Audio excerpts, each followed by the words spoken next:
Aktibo ang imperyo ng mabalitaan ng emperador na may batang kumakain ng sekreto.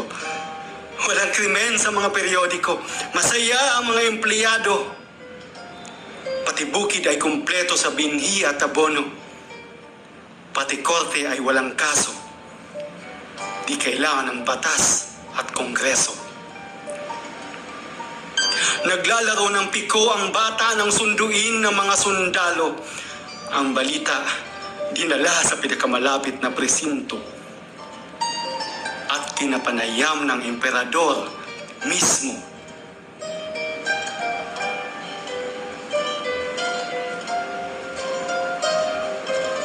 Wala nang narinig pa tungkol sa bata, pero ang mga tulay at diki ay nagkadepekto, nabitak at tatangay ng baha at bagyo. Nangamoy rin ang mga bangkay sa loob at labas ng kastilyo. At sabi sa periodiko,